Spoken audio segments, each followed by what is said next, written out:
céus se abrem.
Irmãos, a paz do Senhor. Nós vamos continuar o estudo que foi iniciado no primeiro período no livro de Daniel. Então vamos ver, nos colocar, nos situar, para ver onde nós estamos. No primeiro capítulo de Daniel foi-nos apresentada a invasão de Judá pelo rei Nabucodonosor.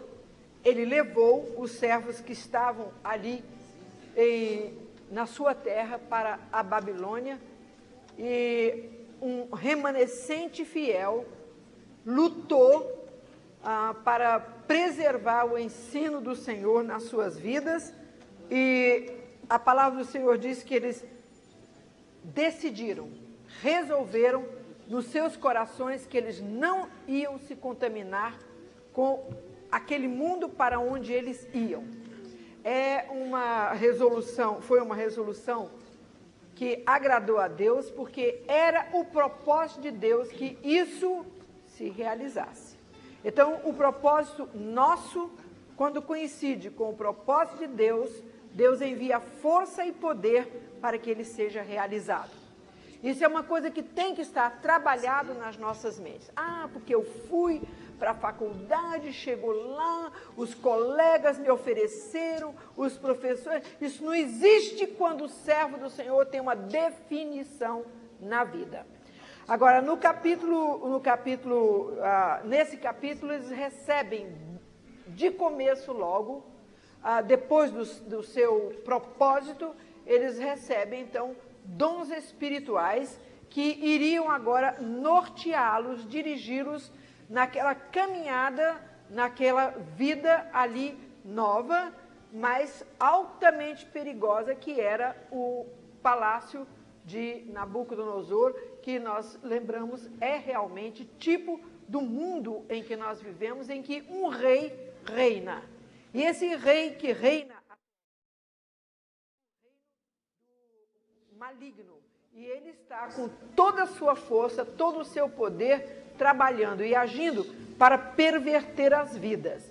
E há um que o detém, é o poder do Espírito Santo. É esse mesmo poder que está em nós. Então nós temos ao nosso lado tudo favorável para vencer esse reino e sermos superiores, como foram Daniel e os seus amigos e muitos outros que estavam ali, que depois nós lembramos que são citados, como Zorobabel, que voltou com uma leva grande para a terra, como Neemias 20 anos depois, como Esdras, e como no reino depois a rainha Esther se pronunciou, uma rainha vitoriosa, mesmo entregando a sua vida exposta à morte. No capítulo 2, nós encontramos, agora o irmão pode projetar, o sonho que Nabucodonosor teve a respeito de uma grande imagem na qual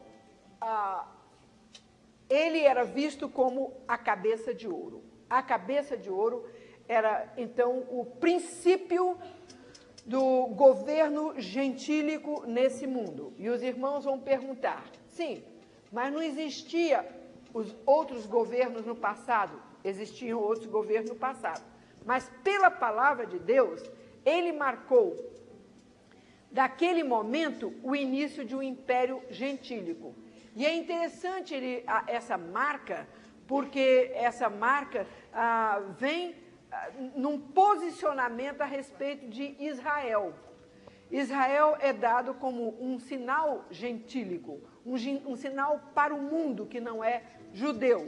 E Israel, então, é tomado, Israel, então, é visto, e ele faz parte de tudo isso. Por quê? Porque um governo gentílico começa colocando exatamente Israel como sinal e debaixo dos seus pés. Por isso, então, o livro de Daniel é o livro que interessa muito a Israel, porque o Senhor determinou 70 semanas de ano sobre a vida de Israel. Então, Israel teve toda a sua vivência e, até o presente momento, ele tem completado 69 semanas. Falta uma semana para completar o seu tempo, que são de 70 semanas sobre o povo. Esse é um período em que nós vamos ver detalhes no terceiro período, não agora. Mas para nós observarmos a colocação de Israel nesse panorama mundial em que as nações agora estão começando um governo que terá um fim. Então, Israel teve um governo que foi paralisado, chamado na Bíblia tempo não contado. E esse tempo não contado coincide exatamente em cima do início da videira, substituindo a figueira, que é a representação política de Israel. Nós vemos aí essa situação que é uma coisa muito coincidente, nós diríamos, mas que não tem coincidência. É um planejamento perfeito de Deus para nos ensinar as coisas. Então, nós olhamos para o livro de Daniel, e é um livro que nos interessa, porque é o livro profético por excelência dentro do Velho Testamento, quando nós temos o livro profético por excelência no Novo Testamento, que é o Apocalipse. Então, os dois livros, eles se completam, eles se entrosam de uma maneira perfeita e extraordinária. Então, nesse capítulo, esse período gentílico inicia com a cabeça de ouro. No capítulo de hoje, que é o capítulo 5, nós vamos ver a substituição da cabeça de ouro pelo peito de prata, que é o Império Medo-Persa. Por isso, então, nós estamos vendo isso aí. Capítulo 3, então, nós vemos a aprovação dos amigos de Daniel, dos servos ali fiéis também, na fornalha de fogo ardente, que também é uma prefigura de Israel na grande tribulação. Fornalha de fogo ardente. Como o Senhor livrou aqueles servos ali, o Senhor vai livrar também Israel nesta hora. E a Bíblia diz que se o Senhor não abreviar aqueles dias, nem eles seriam salvos, porque não aguentariam a provação tão terrível que é. Quando nós hoje em dia estamos vendo a decadência do mundo, a situação do mundo, nós observamos a história mundial, a história das gentes, das pessoas, do mundo, sempre foi uma história feia, não é uma história bonita, é uma história sangrenta, uma história difícil. Irmãos, por favor, não levem tempo para copiar essa figura, nem nada disso, que isso é uma bobagem muito grande. O aproveitamento é a aula. Isso aí depois, qualquer enciclopédia, livro aí, isso aqui copia isso à vontade. Tem até mais enfeitado do que esse. Eu pedi para botar menos enfeite, porque já é tão feio. Botar enfeite fica pior, né? Então, nós vemos o seguinte. O povo, então, estava ali naquela terra e eles foram levados para dentro da Babilônia. O sofrimento deles ali tem sido um sofrimento grande. E eu falava em sofrimento sobre a terra.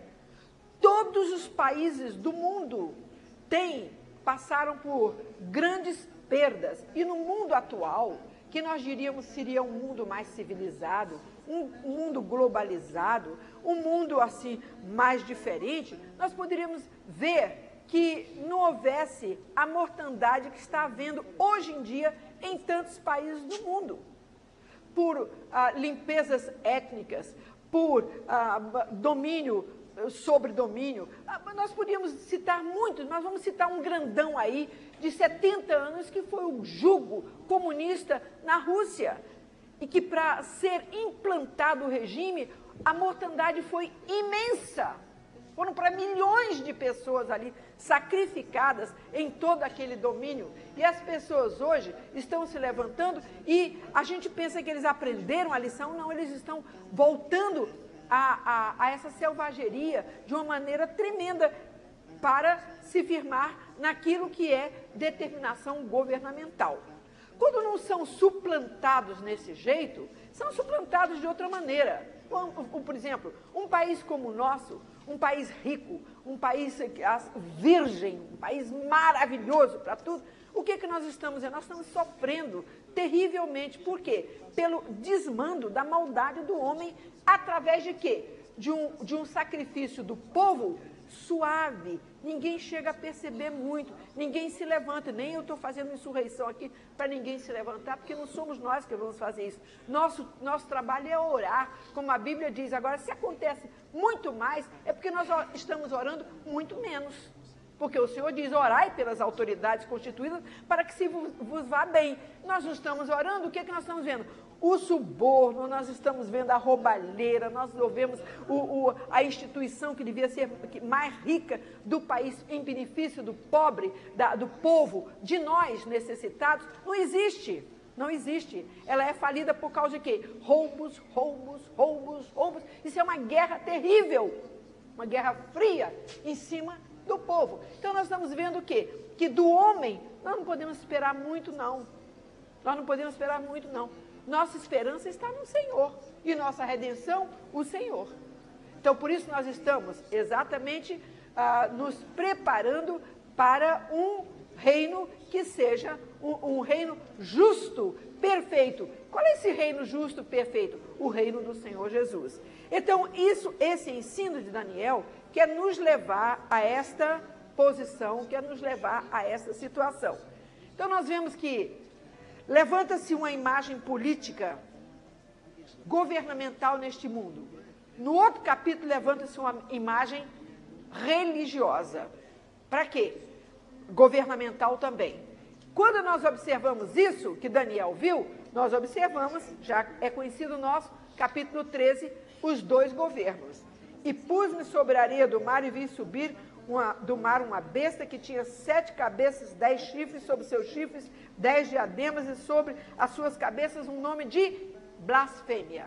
Então, qual era o nome? Blasfêmia. O que vem a ser uma blasfêmia? A blasfêmia é exatamente para zombar, para escarnecer de Deus. De Deus. Olha, o instinto humano é engraçado. Eu estava ouvindo de uma irmã que estava contando de uma aula que ela deu sobre idolatria e porque não deveria tomar parte nisso e tal, e abordou alguns temas assim, e sobre alimentos que se dão nessa época para pegar a criança, isso assim, assim, deu aula, estudo, a classe pequenininha, não era intermediário não, pequenininho.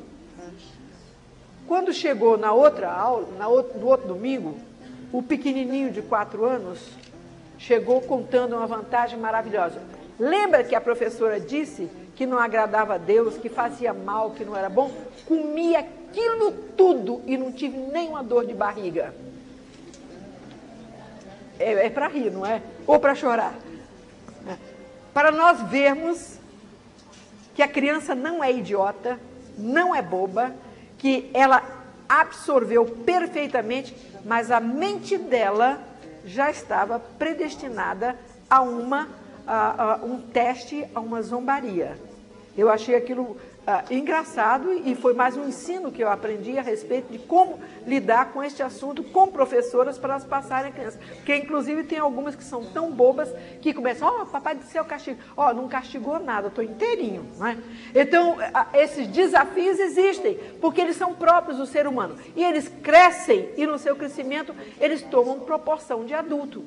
Quando é pequenininho é engraçado, mas depois a proporção de adulto é uma proporção séria. Então aqueles que roubam, eles estão pensando que eles vão sair impunes como os outros saíram das outras vezes. E continuam mesmo. Então nós vemos aí um problema que é um problema humano. Aqui então essa besta, um governo ditatorial, era semelhante outra imagem, ao que nós vamos entrar hoje no nosso capítulo, que é o capítulo na próxima aula. Era semelhante ao leopardo, seus pés como urso, a boca de leão. Era um animal híbrido, falava como dragão. Agora, imediatamente, diz assim, e veio subir da terra outra besta, que tinha 2 chifres, semelhante aos do cordeiro. Problema nenhum.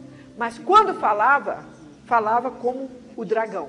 Quer dizer, o mesmo sentimento que existia na primeira besta era o mesmo da outra. Uma besta política e a outra besta religiosa. Então, o que faz promover essa mortandade, essa coisa toda em nome de Deus? O que é? É essa besta religiosa. Ela se esconde atrás de quê? Atrás de uma coisa piedosa. Uma grande perseguição. Terrível, terrível, terrível, que se inventou, e grandes coisas horríveis, abomináveis, foram feitas pela Igreja Católica através de uma cortina chamada Obra de Deus. Então levantou uma obra de Deus, a Opus Dei, né? Opus Dei, e de trás disso eles começaram a fazer toda a bandalheira, e atrás disso na frente estava o nome Obra de Deus. Era em nome da obra de Deus. Em nome de obra de Deus, para que a obra de Deus seja instituída, nós vamos matar quem não quer, nós vamos esfolar, nós vamos expulsar, nós vamos assassinar, nós vamos fazer tudo isso. Nós vamos levantar perseguições, nós vamos fazer tudo isso. Em nome de quê? De uma obra de Deus. Então nós vemos que o homem é terrível em todos os seus pensamentos. Diz a Bíblia, mal desde o nascer. Agora vejam bem, o capítulo 4, portanto, é uma consumação do capítulo 2 e 3 em termos de uma árvore que cresce na terra e sobe até o céu. O capítulo 4 está falando de quê? De um poder ecumênico que iria cobrir toda a terra, que é o poder que nós estamos vendo hoje em dia. Então, todo o movimento agora é piedoso. Todos debaixo de uma mesma bandeira. Somos todos filhos de Deus. Somos todos da igreja. Somos todos irmãos. Todos. Então, Nova Era se levanta com esse slogan, o Espiritismo com esse slogan, a Igreja Católica com esse slogan, e protestantes que caíram da graça, que não estão mais fiéis ao Senhor, entram no mesmo bojo, e nós vemos a árvore crescendo, crescendo. E o que habita nela? Então, a Bíblia diz, espíritos imundos. E embaixo, animais selváticos. Então, o bojo dela, a realidade dela, a habitação dela, são espíritos perniciosos. Bem, quando nós vemos tudo isso, nós entramos num capítulo, que é o capítulo 5, que nos interessa hoje. E quantos fizeram esse período já uma vez? Levanta a mão, quem está repetindo? Então pouca gente, e esses que estão repetindo são mais responsáveis, porque estão recebendo pela segunda vez o ensino que o Senhor está mostrando a respeito do tempo dos fins e como devem ser as suas vidas e como devem ser vigiadas, porque o adversário não dormita. Então vejam, pai e mãe dormita. Pai e mãe é um negócio, não vê nada. Acontece debaixo do nariz, mas não estão vendo nada. Errado é o do vizinho ou do diácono, filho do diácono. Mas dele mesmo não. Então é preciso de uma vigilância dentro das igrejas por causa desse problema que existe dentro da igreja. O mal está ali dentro, presente. Uma coisa horrível. Então vejamos bem. A palavra diz então que estamos na última fase, no fim dos 70 anos de cativeiro babilônico, quando Beltesazar, neto, filho de Nabonidos, neto de Nabucodonosor, ocupa o terceiro lugar no trono. Terceiro lugar. E ele estava ali, reinando. E ele recebe, pela sua loucura, uma repreensão séria do profeta, e nós chegaremos lá naquela hora. Mas no momento nós vemos, por exemplo, alguns versículos bíblicos, desde o primeiro: e o rei Beltesazar deu um grande banquete a 1000 dos seus grandes. É a representação da elite, e a representação da massa, Vejam bem, ele não chamou todo mundo, como Nabucodonosor fez no campo de Dura, convocou toda a gente e botou lá, não. Ele levou para o seu palácio, para dentro do palácio, uma representação society, uma representação fina. Todo mundo ali era fino. Era o convite do rei Beltesazar. Então, para 1000 dos seus grandes. Não esqueçamos que havia 120 províncias. Então, ele recebia convite de todas as províncias, chegavam os convites para aqueles grandes, e ali ele estava assediado daquela grande quantidade. 1000, quer dizer, um número ilimitado, representação do povo, da massa. E ele diz assim: e bebeu vinho na presença deles. Ostensivamente, ele tomou o vinho e mostrou o que ele tinha para oferecer a 1000 dos seus grandes. Ele tinha vinho. Agora, nós temos que ver exatamente isso. Essa representação que ele fez daquilo que ele tinha para oferecer. Na palavra do Senhor, existe 2 tipos de vinho. Existe o vinho do Espírito, o mosto, que alegra o coração, que é aquilo que Deus prometeu no profeta Joel, e que se cumpriu em Pentecostes, o derramar do Espírito Santo para consagração, para santificação, para aperfeiçoamento da vida da igreja, do seu povo. Aqui não, aqui é um vinho de contenda, aqui é um vinho de mentira, aqui é um vinho, sobretudo, de vaidade. É um vinho de vaidade. E ele bebeu. Quando ele bebeu ali, todos viram ele bebendo, ele foi levado a um segundo passo. Ele ficou tonto. Essa primeira tonteira dele representa hoje, nas nossas vidas, aquilo que está errado e que nós falamos assim: grande coisa, tem nada demais, não vi nada demais, não aconteceu nada, todo mundo faz. Então, quando botar essa cortina de proteção, pode saber que essa pessoa está errada e que vai levar outros ao erro, porque está se tornando indiferente, está sendo levada a uma vaidade pelos seus próprios interesses. Não vai ficar parado, vai levar outros. Então, Beltesazar, havendo provado o vinho, segunda referência, ele mandou trazer os vasos de ouro e de prata. Vejam bem, Nabucodonosor trouxe os vasos de ouro e de prata, que nós já falamos no primeiro capítulo, como uma representação de vidas. Nós somos vasos nas mãos de Deus, para a obra de Deus. E se não formos usados na obra de Deus, o adversário sabe como usar. E ele não está preocupado com aqueles que estão no mundo, não. Ele está preocupado com os que são do Senhor. Os que são dele estão com ele. O Senhor está querendo tirar dele e trazer para a sua obra. Para a sua obra. Eu me lembro de uma irmã, uma senhora, ela veio e estava vindo à igreja, ela disse assim: engraçado, né? Eu lembro da obra. Há muito tempo eu tinha uma amiga, eu frequentei algumas vezes, passaram 23 anos, ela voltou, mas sempre indiferente, assim, engraçado, mudou um pouco, né? Antigamente havia um pouco mais de senso na maneira como o povo se vestia, não, agora está livre igual a todo mundo lá fora. Eu não tinha que falar nada, né? É só entrar que a gente vê. Aqui mesmo, Manaí. Então, nós vemos o quê? Uma perversão da santidade de Deus. E porque um faz, o outro faz, e quem faz? eu tenho um marido que é pastor, e ele disse que ele nunca ouviu uma frase na vida dele. E os pastores aqui também podiam me dar uma informação se eles já ouviram. Pastor Dodge, eu estive observando a vida do irmão fulano e da irmã fulana. Eles vêm à madrugada todos os dias, pastor. Incrível, que fidelidade. Pastor, o senhor acha que eu também poderia fazer o mesmo? Ele disse que nunca ouviu falar isso. Já ouviram?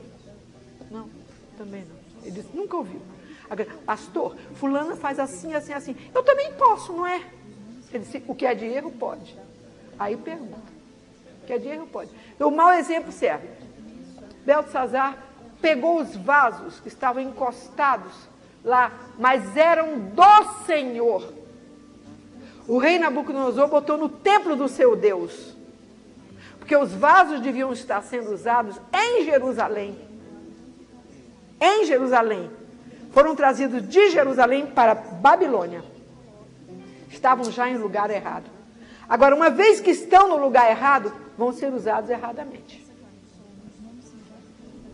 Se nós estamos no lugar santo do Senhor, fomos lavados pelo sangue de Jesus, santificados, batizados com o Espírito Santo, é para darmos lugar ao Espírito para que nossas vidas sejam transformadas. Amém? Eu falei difícil? Não, não. Tá, então tá bom. Então vamos ver. Agora, se os vasos não forem usados na posição certa, eles vão ser usados na posição errada. A posição errada. E agora eles estavam para ser usados na posição errada por um rei que bebeu. Para mostrar o que um rei fazia. Se eu bebo, todos vocês podem beber. Não era difícil? Todo mundo naquele banquete da orgia? Era para beber mesmo. E ele mandou trazer os vasos, não é, sagrados. Para quê? Para que bebessem o rei, os seus grandes, as suas mulheres, as suas concubinas. Uma coisa decadente, decadendo, decadendo, decaindo, decaindo, decaindo. Ali estava. E a representação de quê? Dos grandes. Portanto, irmãos, não são eles os exemplos para os servos do Senhor. De maneira nenhuma. De maneira nenhuma. E o que aconteceu? Por ordem do rei, trouxeram os vasos. Tirados do templo, da casa de Deus em Jerusalém. Estavam os vasos tão santos que havia necessidade de uma tribo separada para pôr a mão neles. E não era qualquer um da tribo que põe a mão neles, mas aqueles que estavam escalados, que tinham passado pela santificação e a aspersão do sangue para pôr a mão neles. Eram vasos do Senhor. Vasos aqui representados estão sendo tratados pelas mãos do Senhor, pelo Espírito Santo. O adversário não tem que pôr a mão nesses vasos. A não ser que eles saiam do lugar onde estão, eles vão para o lugar do adversário. Lá ele tem lugar. E a gente fica admirado com essa situação. Vejam bem. Então trouxeram os vasos, tirados do templo, da casa de Deus. Beberam por eles o rei, os seus grandes, suas mulheres e as suas concubinas. E diz mais. Foi caindo mais ainda. E beberam mais. 5 vezes. Mostrando o quê? O declínio. Primeiro ele bebeu na frente de todo mundo, para todo mundo ver que era bom beber. Que não fazia nada demais, que não era nada demais. Depois ele bebeu mais, ele se embriagou e mandou buscar os vasos. Depois ele deu para os outros beberem nos vasos do Senhor. Era uma blasfêmia. Ele estava brincando com Deus e nada acontecia. Ele podia mostrar que ele era superior a Deus, pois Deus não fazia nada. Ele podia mostrar. Então, há muitas pessoas que não entendem amor e misericórdia de Deus, só entendem de juízo de Deus. E esses que só entendem de juízo de Deus, vão cair debaixo do juízo de Deus. Mas vão mesmo. Deus não fulmina na hora aquele que faz o ato errado. Absolutamente. Mas Deus tem o tempo da misericórdia. E quando esse tempo da misericórdia acaba, começa o juízo de Deus. Então aí está. Beberam vinho e deram louvores. Aí então foi uma orgia total. Deus não existe. Existe agora o quê? Os deuses de ouro, os deuses de prata, os deuses de cobre, os deuses de ferro, os deuses de madeira, os deuses de pedra. Caindo até lá. Até os santos caíram. Começaram com ouro, terminaram com pedra. Né? Então nós vemos o quê? É o estado decadente daquele que vai seguindo o caminho instituído pelo rei deste mundo, tipificado em Beltesazar. Agora, naquela hora, apareceu uma mão, só um punho, na parede branca, estucada, caiada, direitinho, e o rei começou a olhar aquela mão que escrevia. Não diz, ali está, na mesma hora daquele que ele deu louvores aos deuses pagãos, aos deuses que não eram deuses, apareceram uns dedos de mão de homem e escreviam defronte o castiçal na estucada parede do Palácio Real. E o rei via a parte da mão que estava escrevendo. Ele teve uma visão. E ele via. E quando ele viu a visão, aí ele viu uma coisa também muito interessante. Ele viu que o seu poderio ali, sentado no trono de ouro, com 1000 bajuladores ao redor dele, batendo palma para ele e fazendo tudo que ele mandava, um quadro perfeito do reino maligno de hoje. Quando? Quando Satanás está orquestrando este mundo com sua batutazinha, dizendo, agora é assim, agora é isso aqui, agora é esse tóxico, agora vem, começa assim, agora vem este, agora vem este, agora vem este, e então o domínio está todo nas suas mãos e o povo perdeu totalmente o senso, o juízo de todas as coisas. Então nós vemos aí a situação do governo. Então está um povo desorganizado, mas se amparando na mídia, se amparando no povo. Todo mundo é a religião da maioria, é todo mundo, mas completamente sem discernimento. Então aconteceu que ao ver aquilo, ele viu que havia algo maior do que ele e do que os seus deuses. Ele mudou o semblante do rei. Ele não estava mais alegre, rindo, não. Ele agora estava com o semblante mudado. Eu não sei como é que estava a cara dele, não. E os seus pensamentos perturbados, totalmente perturbados. As juntas dos seus lombos, isso aí quem entende é médico. Qual é o efeito das juntas dos seus lombos? Os lombos são daqui para baixo, considerado, né? Então, eles relaxaram-se. Então, ele passou a não comandar nem os efeitos do seu próprio corpo. Ele estava, e os joelhos batiam um no outro. Que figura ridícula! Que figura ridícula! E o povo olhando aquilo dizendo, meu Deus, em quem foi que nós confiamos? E agora o que é que vai acontecer? O rei está desse jeito. Se o rei está desse jeito, nós como é que estamos? E assim é aquele que confia no homem. E está ali.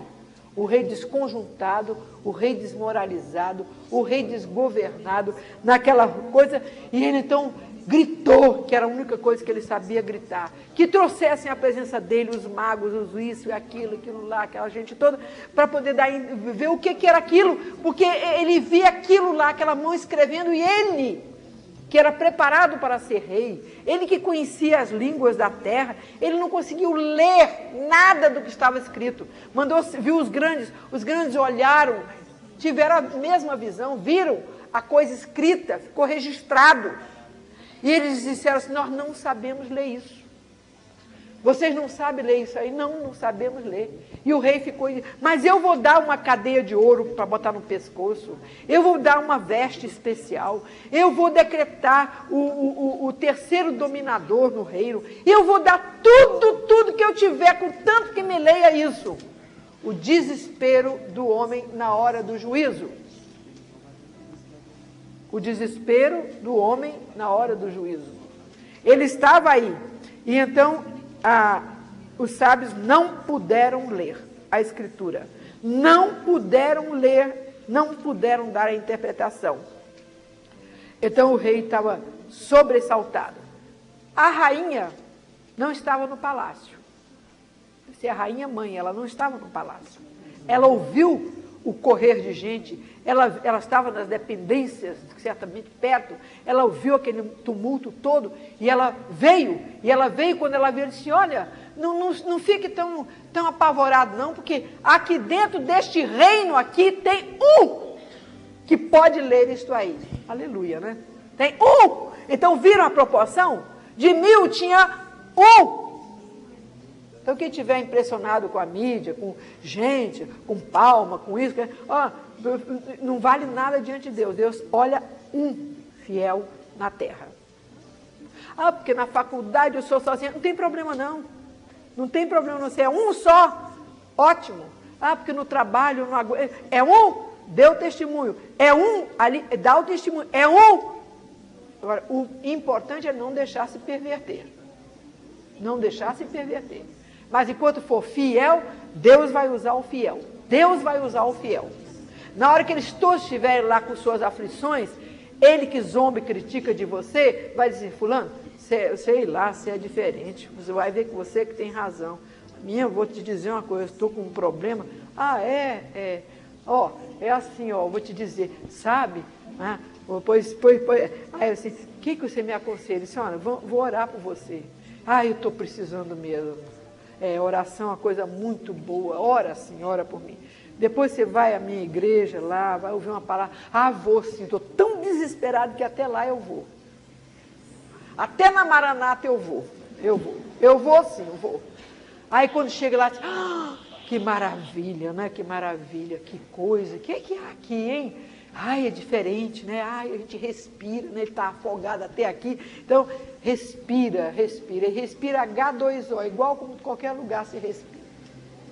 Não, respira o oxigênio mesmo, né? Respira o oxigênio mesmo do Espírito, né? Respira ali o bálsamo, a bênção do Espírito Santo.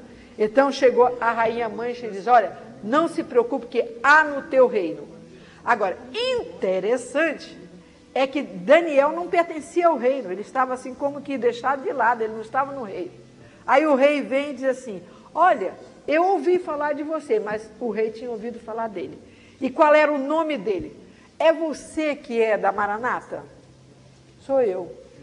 Você é da Maranata? Eu ouvi dizer que você era da Maranata. Agora é assim, é direto. Antigamente, você é crente, agora não é mais não.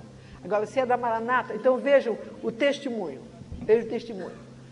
Aí diz assim, olha, portanto, se achou nesse Daniel um espírito excelente, ciência, quer dizer, revelação, entendimento, interpretando sonhos, explicando enigma, solvendo dúvidas, ao qual o rei pôs o nome de Beltesazar. Chame-se, pois, esse Daniel, ele dá a interpretação, não fica assim não. Peraí, tem alguém que sabe.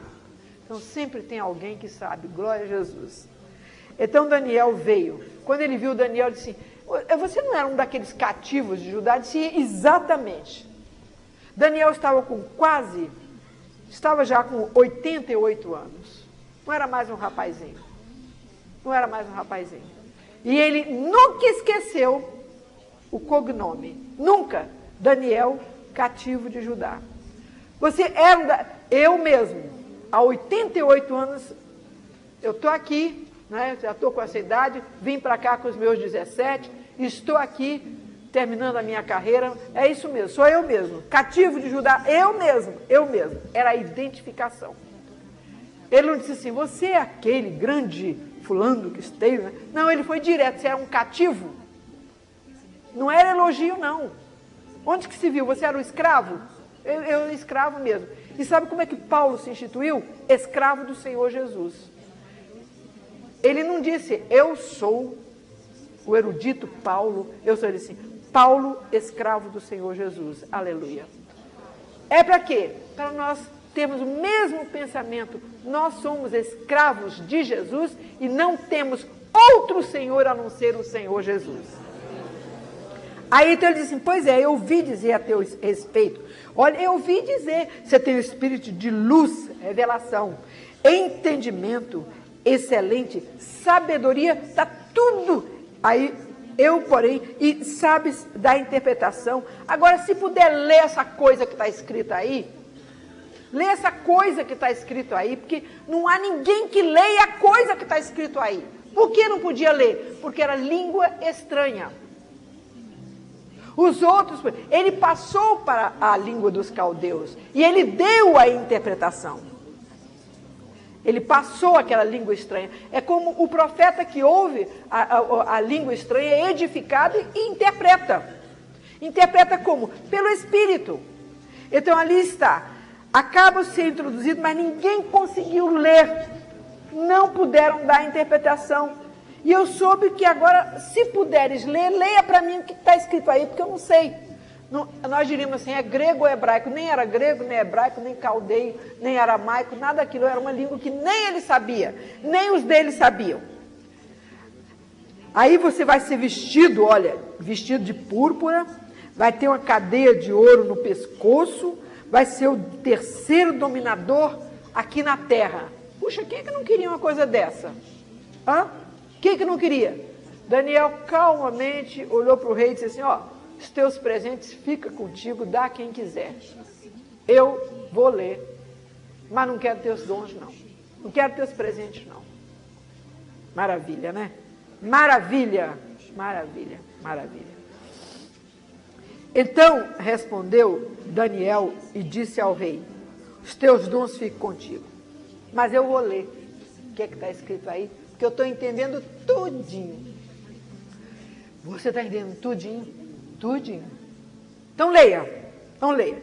Então, os teus dons, aí ele diz assim, ó, mas antes eu vou ter uma palavrinha com o senhor, uma palavrinha.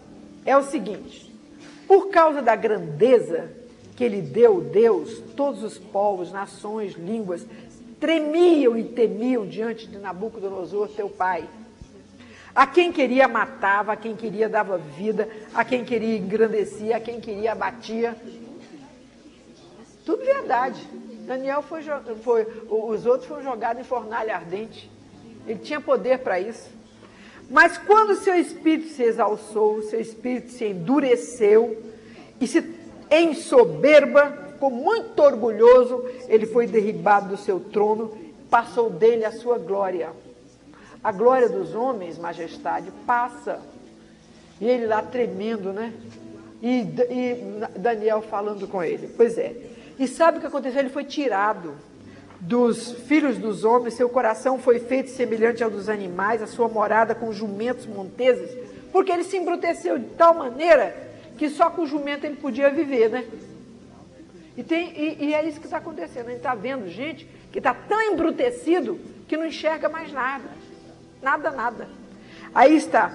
Fizeram comer erva com os bois e até que conheceu que Deus, o Altíssimo, tem domínio sobre os reinos dos homens e a quem quer constitui sobre eles. E tu, Beltesazar, seu filho, não te humilhaste. Viu tudo. Então, o que Deus está mostrando? Que o exemplo fica dado, mas que a opção é individual mesmo. É individual. O pai é um servo, o filho escolhe um caminho das trevas horrível, coisa triste. A mãe é uma serva, ele vai por aquele caminho, às vezes é descuido mesmo, às vezes é descuido. Outras vezes, não liga a mesma importância. Outras vezes é rebeldia, maldade mesmo. Aí, não te humilhar. Levantar, agora vou te dizer uma coisa, hein? Esse ato aí de levantar e buscar os vasos de Deus e trazer para cá, Deus deixou. Você não bebeu à vontade? A festa não estava ótima? Pois é, mas Deus estava vendo tudo. E agora chegou a hora de Deus exercer o seu juízo.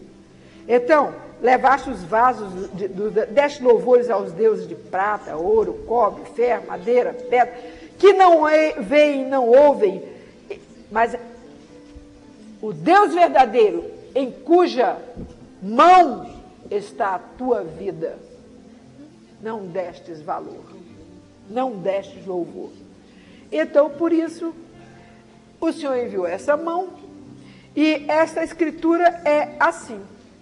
Ele leu, então, numa língua que eles podiam entender e deu a interpretação. Ele diz assim, ó, é só isso. Mene contou Deus o teu reino e o acabou. E a glória, e a pompa, e a orgia. Acabou. Acabou. Tekel, pesado foste na balança e achado em falta. Então Deus tem uma balança? Tem sim. Aqui diz que ele tem. E ele pesa o quê? Ele pesa os feitos do rebelde, não do servo. O servo, ele pesa também para galardoar. Os galardões estão preparados para o seu povo. Está preparado. Aí ele está aí. Foste achado em falta.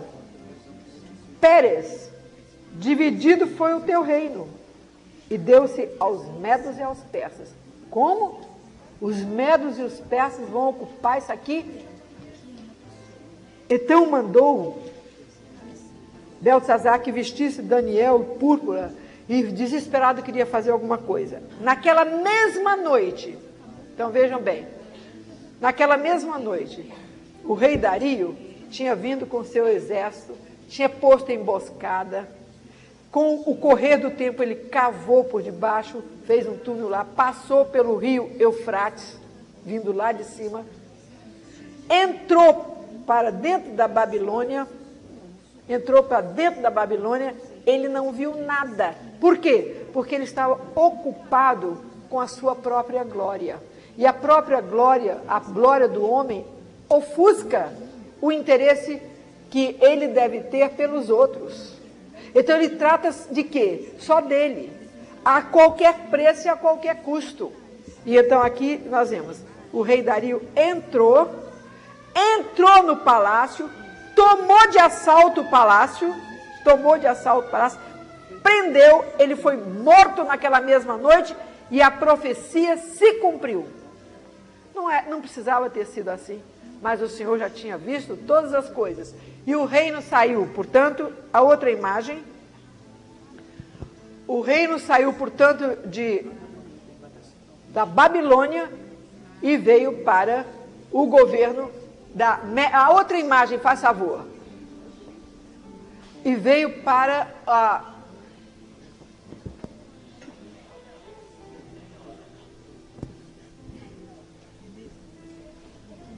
então veio para o governo da Média e da Pérsia. Agora era um novo governo. Agora, a profecia dizia que ia passar para este governo. A profecia dizia que ia passar este. Nós temos visto tudo isso. A história está registrada, todas as coisas. E a palavra do Senhor diz assim. E então, Daniel, com 88 anos, entra nesse governo da Pérsia. Já deu o segundo sinal? Entra nesse governo da Pérsia de uma maneira extraordinária. Por quê? Porque o rei Dario, como os outros reis, ele era vivo. Ele devia ter tirado todos os súditos, todo mundo que estava ali, e os funcionários, mandado embora. Mas ele faz uma coisa diferente. Pareceu bem a Dario constituir sobre o reino 120 presidentes que estivessem sobre todo o reino, porque eram 120 províncias. E sobre 3 príncipes, dos quais Daniel era um, aos quais presidissem, dessem conta para que o rei não sofresse dano. Então, ele, na sua esperteza, chamou Daniel e colocou Daniel, com essa idade, para ser um dos presidentes. E então, o mesmo Daniel se distinguiu destes príncipes e presidentes. Por que Daniel, com 88 anos, se distinguiu daquela mocidade, daqueles príncipes, daquela gente toda? A Bíblia diz assim, porque havia nele um espírito excelente. E o rei pensava constituí-lo sobre todo o reino. Daniel aqui é peça fina. Vamos botar ele aqui acima de tudo, porque ele viu o valor dele. Ele viu. Mas os príncipes que estavam ali disseram assim, mas que esse homem é incrível. Aí diz, o que acontece com ele? Ele é fiel e não se encontra vício nenhum nele. Agora, vejam como é terrível o vício. O vício acaba com uma vida, porque identifica com as trevas. Identifica com as trevas. Mas Daniel estava identificado com a luz. Então, diz assim, ele tem um espírito excelente. E eles disseram assim, nós precisamos tirar esse Daniel de jogada. Ele não nos convém. Não nos convém. Não é boa coisa para nós.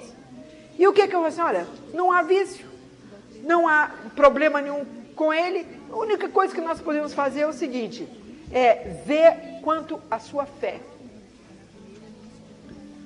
Então, eles teceram um caminho bajulatório. O rei caiu na bajulação e disse, olha, espaço de 30 dias, ninguém faz uma petição, uma adoração, de jeito nenhum a outro rei, a não ser ao rei Dario.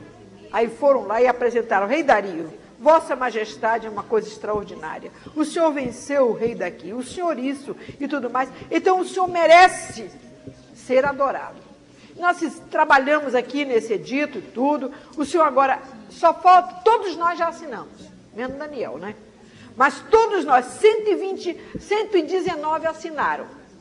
Também não faz questão, não tem problema não. E o senhor assina aqui também? Eles assinou lá. Assinou a sua própria tristeza, porque todo aquele que faz pacto com o adversário, por menor que seja o adversário, sabe cobrar. Sabe cobrar. Cobras não tem problema com juros, correção monetária a 100%, não é nem 10%, cobra mesmo. E o rei, coitado, ficou ali. Então eles começaram agora vamos pegar esse Daniel. Daniel veio do palácio para a sua casa.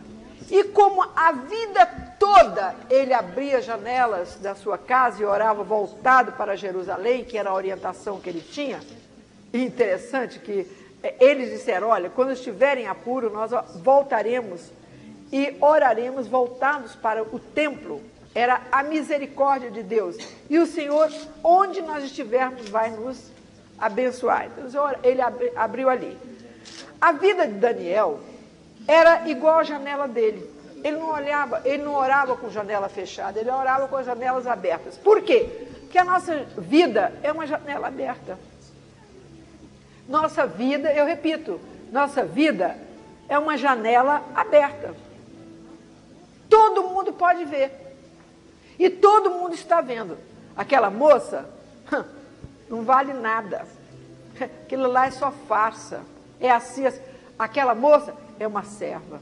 Você não dobra ela de jeito nenhum. Aquele rapaz, que nada, aquele ali é um trapaceiro. Mente, passa cheque sem fundo. Aquilo ali não vale nada. Aquele rapaz é diferente. Você sabe, ele é até da Igreja Maranata, hein? Você sabia disso? É? Então deixa ele para lá, né? Não mexe não, com esse não, esse aí não conta não. Então, há os fiéis e os infiéis. E estar na Igreja Maranata não é nenhuma segurança para ninguém. Segurança é estar no Senhor Jesus. Quem está no Senhor Jesus, a janela é aberta. Pode ver, pode ver. Nós não estamos dizendo que a pessoa não tem dificuldades nem pecado. A Bíblia diz que quem não comete pecado faz de Deus mentiroso, porque Deus disse que os seus pecados, que nós somos pecadores, mas para os pecadores que estão em Jesus Cristo, o sangue de Jesus limpa de todo pecado. Por quê? Porque é uma fonte de clamor, de comunhão. Enquanto nós não mantemos essa comunhão, nós estamos aí. Então aí veio, e Daniel entrou, abriu as janelas, se pôs e orava. Coração lavado, não tinha nada a perder, nada, nem medo de coisíssima nenhuma. E eles foram para então, juntos, acharam Daniel orando, suplicando diante do seu Deus, e se apresentaram e disseram ao rei, olha, o senhor não assinou aquele edito que não pode ser? Assinei. Pois é, esse Daniel, ele nem deu crédito ao edito. Nós, 119, estamos aqui cumprindo a lei do rei. E as províncias inteiras também. Mas esse homem não faz caso da tua ordem e não adora o rei, coitado. Em vez de ficar com raiva de Daniel, não. Ele tinha um coração sensível. Então, ele sabe quem é Daniel? Você não sabe, não? Ele é um dos transportados de Judá, cativo de Judá. Nunca ele perdeu a identificação. Nunca. Quando nós perdemos a identificação, o negócio está ruim. Quando nós perdemos a identificação, tá horrível. Mas enquanto nós mantemos a identificação, quem é ele? É uma serva do Senhor. Quem é ele? É um servo do Senhor.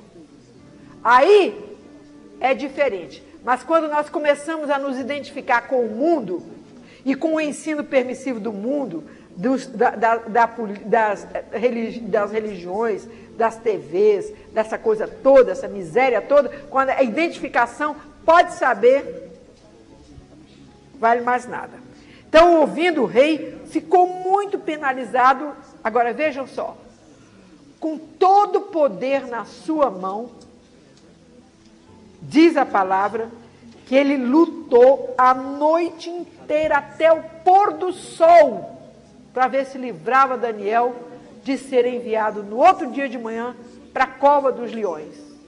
Ele lutou a noite toda, mas ele ficou amarrado pela própria lei que ele assinou.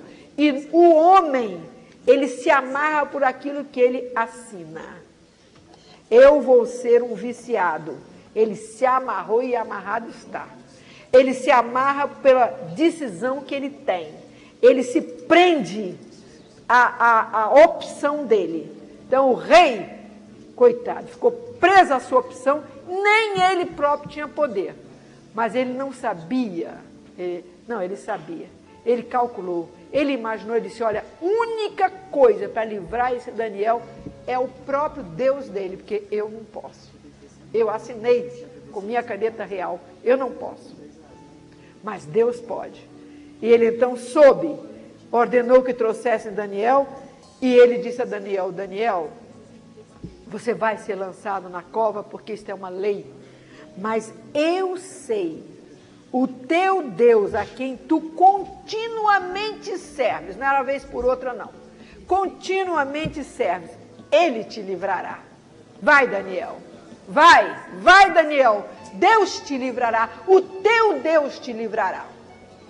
Então, essa é a beleza deste livro. É o quê? É a profecia sendo entregue, é a palavra de poder do Senhor, confirmando aquilo que Ele é. Deus é. Deus independe da concepção humana, Deus independe das orientações e das ordens humanas.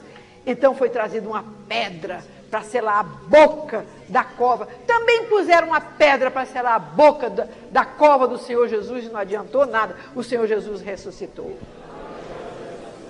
Né?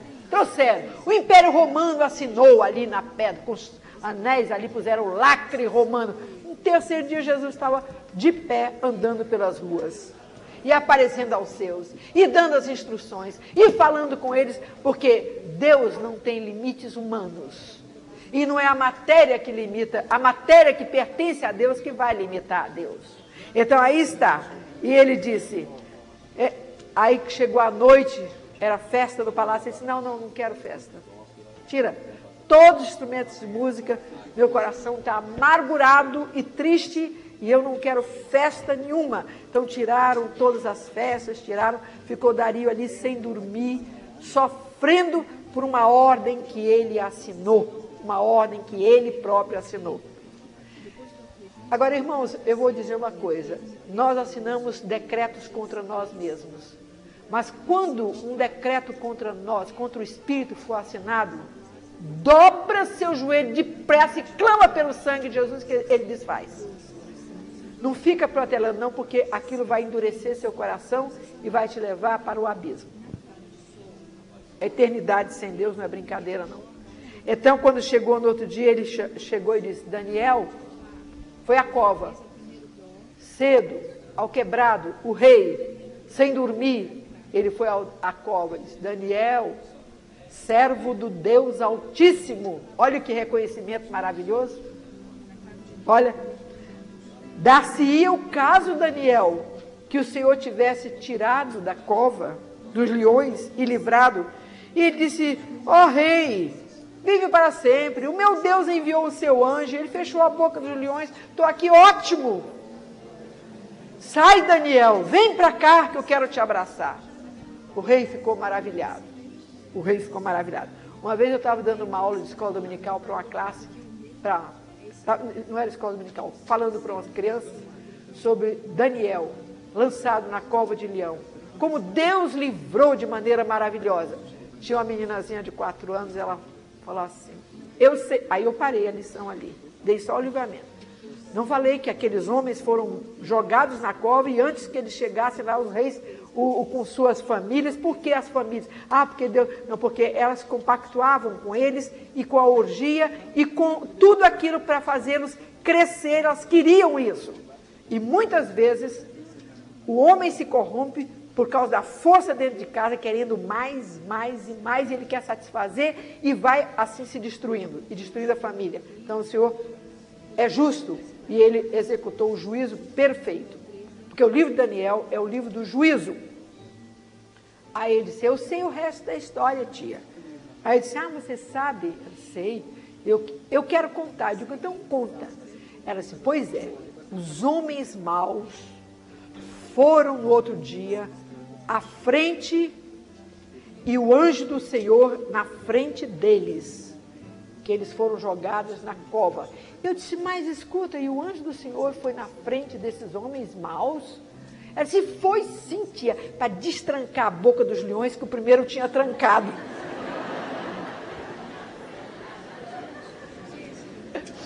Eu disse, tá certa, mais sabida do que eu. Mas eu achei muita graça. Isso é uma percepção, que a gente pensa que criança é boba. Essa semana, uma pergunta assim, tia, esse movimento assim do mês de março, essa atenção conosco, é só mês de março? O ano passado foi só o mês de março, depois todo mundo esqueceu da gente. Eu disse, Aí eu fiquei com a boca meio costurada, né? Eu disse, a gente tem que pedir a Deus, né? Eu disse, para os grandes não esquecerem a gente outra vez, né? Eu disse, O que eu ia falar? Avisa aqui para todo mundo, viu? Somente para os obreiros aí, que estão fazendo a coisa que depois esquece. Isso aqui é obra para continuar para a eternidade, não é para parar, não. Mas aqui está. O rei, então, terminou e disse... Então o rei Dario escreveu a todos os povos, nações, gente de diferentes línguas que moram em toda a terra. Paz vos seja multiplicada. Da minha parte é feito um decreto pelo qual em todo o domínio do meu reino os homens tremam e temam perante o Deus de Daniel, porque ele é o Deus vivo para todo sempre. É esse o testemunho. É isso que Deus quer. Muitas vezes o Senhor nos coloca em cova de leão, mas manda o anjo dele conosco. Uma visão